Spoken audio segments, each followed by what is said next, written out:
अरे भाई रुको जरा सब्र करो, उड़कर नहीं आएगा बंदा, चलकर ही आ पाएगा। मोहित बड़बड़ाते हुए सीढ़ियां उतर रहा था।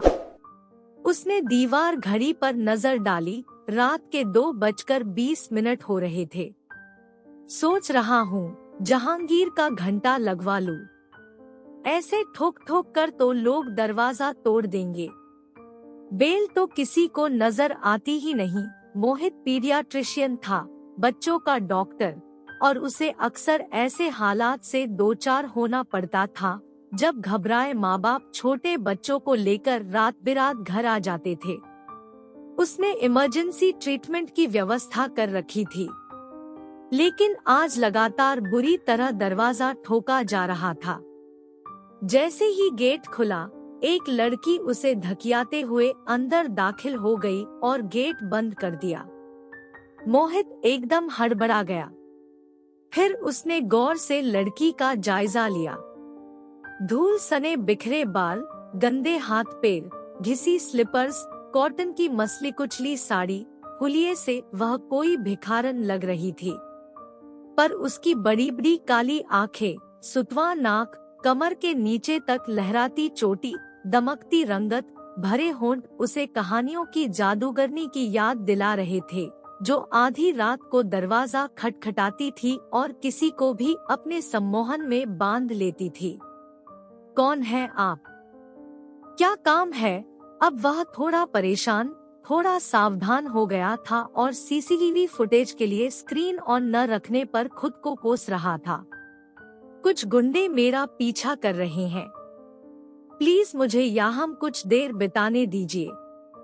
सुबह चली जाऊंगी। उसकी आवाज भीगी हुई थी। देखिए, अगर यह आपकी कोई चाल हुई मेरे घर में रेकी करने की और आपकी गैंग बाहर सिग्नल का इंतजार कर रही है, तो मैं बता दूं, आप कैमरे की निगरानी में हैं और मैं पुलिस को कॉल कर चुका हूं। कुछ ही देर में आती होगी। मोहित ने आवाज में भरसक कॉन्फिडेंस लाने की कोशिश की। जी बेहतर, बस इतना कहकर उसने नजरें झुका ली, फिर लपक कर पीछे की दीवार से सटे पर्दे के पीछे धम्म से जा बैठी। अरे क्या कर रही हैं आप? पुलिस आ रही है ना, तब तक प्लीज बैठ जाने दीजिए। अब मोहित के समझ में नहीं आ रहा था सिचुएशन कैसे हैंडल करे। वह खामोश सा कमरे के बीच खड़ा था। ऐसे ही 5-7 मिनट बीत गए। थोड़ा सा पानी मिलेगा? उसने धीमे से पूछा तो वह जैसे एकदम से होश में आया। ओके, मैं पानी लेने अंदर जाऊंगा। इतनी देर में आप बाकियों को अंदर बुला लेंगी या मुझ पर हमला कर देंगी? यह ट्रिक बहुत पुरानी हो चुकी। आप कुछ और सोचिए। जवाब में वह बस एक ठंडी आह भरकर रह गई। अरे आप तो सच में दूसरी ट्रिक सोचने बैठ गई। जवाब में फिर सन्नाटा। Okay fine. थककर वह किचन की तरफ मुड़ा। लीजिए। आवाज पर लड़की ने सिर उठाया। पानी की बोतल और एक प्लेट में कुकीज रखी थी। उसने बोतल उठाई और एक सांस में खाली कर दी। फिर धीरे से एक कुकी उठाई, फिर जल्दी जल्दी पूरी प्लेट साफ कर दी। मोहित को हंसी आ गई। इस सिचुएशन को अब वह एंजॉय करने लगा था। थोड़ी ही देर में ट्रे में उबले अंडे, रोस्टेड ड्राई फ्रूट्स और कॉफी के साथ वह फिर हाजिर था। लड़की ने वह भी खा लिए। हो सकता था मैंने इसमें नशीली दवाई मिलाई हो। तुमने सब खा लिया। मैं अब खुद को हालात और आपके भरोसे छोड़ चुकी हूँ। जो होना है हो जाए। खा पी कर उसमें थोड़ी जान आ गई थी। क्या आप वॉशरूम यूज करना चाहेंगी? मेरे ही कुछ लोअर टी शर्ट रखे हैं। साफ सुथरे कपड़े पहन लेंगी तो बेटर फील होगा। इस मेहरबानी की वजह? वाह, हद हो गई। एक तो आप जबरदस्ती आंधी तूफान की तरह घुस आई है, और अब मैं थोड़ी हेल्प करना चाह रहा हूँ तो शक कर रही है। न, मैं शक नहीं कर रही, बस वजह जानना चाहती थी। खैर, शुक्रिया आपका। न जाने कितनी देर वह शॉवर के नीचे खड़ी रही। न जाने क्या था जो रगड़कर छुड़ाना चाहती थी देह से, लेकिन जो मन में धंसा था पानी से कैसे छूटता। करीब घंटे भर बाद वह आई। मोहित चेयर पर बैठा सो चुका था, बिल्कुल किसी मासूम बच्चे की तरह लग रहा था। उसे उस पर एकदम से ही प्यार आ गया, सहज मानवीय संवेदना वाला स्नेह। रात के इस पहर एक अनजान को पनाह देकर बेफिक्री से सोने वाला या तो बहुत मेहरबान और नर्म दिल था या बिल्कुल बेवकूफ। उसने धीरे से उस पर ब्लैंकेट डाल दिया। सुबह मोहित की नींद खुली। रात वाली घटना उसके दिमाग में घूम गई। वह हड़बड़ाकर उठा, लड़की कहीं नहीं दिखी। अब उसे डर लगा कि कहीं कुछ चोरी तो नहीं हुआ। जैसे ही वह चेयर से उठा, ठोकर लगी। वह उसी के पैरों के पास गठरी बनी सो रही थी। अब करंट के झटके जैसी उठकर खड़ी हो गई। क्या आपको कुछ बनाना आता है? भूख लगी है, मोहित कुछ सुकून से बोला। जी कहकर वह किचन में चली गई और कुछ ही देर में गर्मागर्म आलू के पराठे बनाकर ले आई। बरसों के भूखे की तरह वह पराठों पर टूट पड़ा। 4 खाने के बाद ध्यान आया, उससे तो पूछा ही नहीं। इतने में वह अदरक इलायची वाली चाय के 2 कप ले आई। ठीक है, आप डाकू नहीं है और मैं भी शरीफ लड़का हूँ। अब तो सब सॉर्टेड है या और टाइम चाहिए? जी पूछिए। अरे भाई, नाम वाम से शुरू करते हैं नॉर्मली, पर आप जहां से चाहे शुरू कर सकती हैं। मेरा नाम माँ मिर्ची है। इतना कहकर वह खामोश हो गई। कहाँ से शुरू करती? उसके पापा एक प्राइवेट फर्म में काम करते थे। घर लौटते समय एक ट्रक ने न केवल उनके स्कूटर को बल्कि उसके पूरे जीवन को ही रौंद दिया था। जब वह 8 साल की थी, मामा उसे और उसकी माँ को घर तो ले आए थे अपने, पर नौकरानियों से भी गई गुजरी हालत थी उनकी। घर का सारा काम तो था ही, मामी के अचार पापड़ के काम में भी हाथ बंटाना पड़ता था। खर्च के नाम पर कुछ नहीं मिलता था। ऊपर से उसकी सुंदरता उसके लिए अभिशाप बन गई थी। जहाँ जाती सबकी नजरें ठहर जाती। बाजार के कामों में थोड़ा भी लेट होने पर उसे मामी की मार और ढेरों गालियां सुनना पड़ती थी। आवारा, बदचलन, मर्दखोर, ये शब्द वह तब से सुन रही थी जब उसे इनके मतलब भी नहीं पता थे। तब वह भी पलटकर जवाब देना सीख गई थी, चाहे मार की रफ्तार दुगुनी हो जाती। उसकी तेज जुबान की वजह से उसका नाम मिर्ची पड़ गया था। इसका फायदा भी हुआ। आसपास के गुंडे बदमाश उसे परेशान करने से बचते थे, नहीं तो सरेरा कानों से खून निकाल देने वाली गालियां पड़ती थी फिर उन्हें। उसके 18 की होते होते माँ भी साथ छोड़कर पिता से जा मिली। अब तो मामी के अत्याचारों और उसके काम के बोझ की सीमा न रही। उन्हीं दिनों वहाँ एक एनजीओ आया था जो पड़ोस की झुग्गी के बच्चों को फ्री में पढ़ा रहा था। आते जाते वह उनको पढ़ता देखती। खादी के कुर्ते और गोल फ्रेम वाले चश्मे के साथ झोला टांगे इस लड़के ने उसे बेहद इम्प्रेस कर लिया था। वजह थी उसकी बड़ी बड़ी बातें। नारी सशक्तिकरण, महिला उत्थान, स्त्रियों की आर्थिक स्वतंत्रता पर जब वह बोलता, जब उसका ग्रुप नुक्कड़ नाटक खेलता, वह सब कुछ छोड़कर वहीं रुक जाती। उसमें उसे अपने क्रांतिकारी पिता की झलक दिखती थी। मामी की मार का डर भी जाता रहा। खा लेती कुछ लात घूंसे, लेकिन जाना नहीं छोड़ती।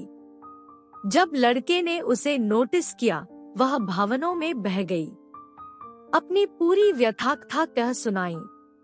पहली बार उसे कोई सुनने समझने वाला मिला था। वह उसके प्रेम में आकंठ डूब चुकी थी। चलो भागकर शादी कर लेते हैं। तुम्हारी मामी फ्री की नौकरानी हाथ से जाने नहीं देंगी। उनको मनाना बताना बेकार है। सौरभ के इतना कहते ही वह खुशी से झूम उठी। वह तो जैसे इसी पल के इंतजार में थी। लगा उसकी तपस्या सफल हो गई। भगवान ने प्रसन्न होकर वरदान के रूप में सौरभ को मिलवा दिया था। सुनो, मैं तो फकीर आदमी हूँ, इस झोले में ही गुजारा हो जाता है, लेकिन तुमको प्यार से रखूंगा। ऐसा करो, मामी के जेवरात और लॉकर से पैसे निकाल लाना। जब तक मेरी जॉब नहीं लगती सहारा रहेगा। नहीं, हरगिज नहीं, मैं चोर नहीं, मुझे कुछ नहीं चाहिए उनका। वह एकदम भड़क गई थी। नहीं, चोरी नहीं, हक है। जो मिला नहीं तो तुमको छीनना है। अब तुमने और तुम्हारी माँ ने जितनी मेहनत की है उसका मुआवजा। शब्दों के जादूगर ने अपना जाल फेंक दिया था और वह फंस गई। शुरुआती कुछ महीने चोरी के पैसों और गहनों के सहारे कट गए, पर जिन्हें आदत लगी हो मुफ्तखोरी की, उनको मेहनत रास नहीं आती। नुक्कड़ मंडली के साथ बैठ सौरभ पूरे दिन चिलमगांजा फूंकता रहता और वह मरमर के पैसे कमाती। कोई झाड़ू बर्तन को भी नहीं रखता था। इतनी सुंदर जवान कावाली कोई महिला नहीं रखना चाहती। उस झुग्गी में ट्यूशन का भी माहौल नहीं था। बड़ी मुश्किल से प्लास्टिक फैक्ट्री में जॉब लगी थी। कई बार ओवरटाइम करना पड़ता। उसके शरीर की एक एक हड्डी दुख रही होती। मन बस करता जहाँ है वहीं सो जाए, पर घर आकर पति की मारपीट, पैसे छीनना और वही शब्द, आ गए गुलछर्रे उड़ाकर, आवारा, बदचलन, मर्दखोर। पति से बेहतर मामी लगने लगी थी, लेकिन वापसी के रास्ते वह बंद कर आई थी। उसकी बर्दाश्त ने तब जवाब दे दिया जब सौरभ के नशेड़ी दोस्तों ने उस पर हाथ डालना चाहा और सौरभ को इस बात से कोई ऐतराज न हुआ। कौन सा पहली बार है, थोड़ा मेरे फ्रेंड्स के साथ भी फ्रेंडली हो जा। क्या हर्ज है, उस दिन उसके जो हाथ में आया सब दे मारा। सौरभ ने पहले हावी होना चाहा, पर जब वश में न आई तो जान बचाकर भाग गया। उनके तलाक को 6 महीने हो चुके थे। पुलिस के डर से सौरभ और उसके दोस्त कुछ समय तो चुप रहे, लेकिन आज फैक्ट्री से लौटते समय उसे किडनैप करने की कोशिश की। तब उनको चकमा देकर उसे जो पहला घर दिखा उसके दरवाजे पर आ पहुंची।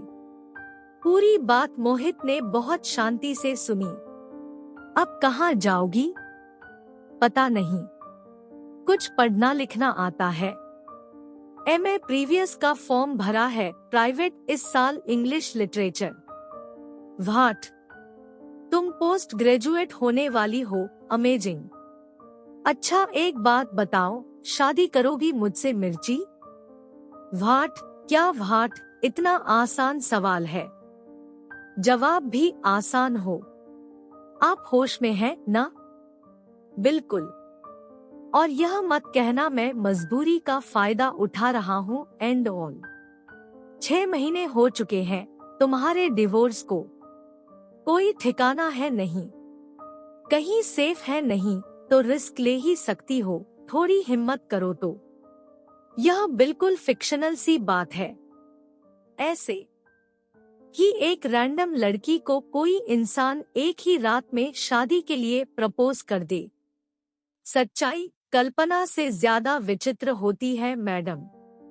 मैं बच्चों का डॉक्टर हूँ, उनके बिन बोले उनकी प्रॉब्लम भांप जाता हूँ। तुम्हारी और वेरिफिकेशन की जरूरत नहीं है मुझे। लव एट फर्स्ट साइट भी कुछ होता है ना। मेरी माँ ने पापा के पास मुझे छोड़कर दूसरी शादी कर ली थी। मेरी बहन स्कूल टाइम में ही घर से भाग गई थी। औरतों के साथ ट्रस्ट इश्यूज रहे हैं बचपन से ही। खून के रिश्तों पर भी भरोसा रहा नहीं। शादी का कभी सोचा ही नहीं। बहुत बिखरा हूँ तो यह जुआ खेलकर देखना चाहता हूँ। मुझे लगता है तुम समेट लोगी। ठीक है, यह जुआ मैं भी खेलना चाहूंगी, पर मिर्ची हूँ मैं, मीठी समझकर हल्के में मत लेना। मालिक बनने की कोशिश मत करना मेरे। पापा, मैं मिर्ची का दूल्हा बनने जा रहा हूँ। शादी का अरेंजमेंट कराइए, जितनी जल्दी हो सके। मोहित पापा को फोन लगा रहा था, पर उधर शायद नेटवर्क प्रॉब्लम थी। मिर्ची नहीं माही, मेरे पापा ने यही नाम रखा था मेरा। ससुर जी को भी यही नाम बताओ। अब वह इत्मीनान से पराठे खा रही थी।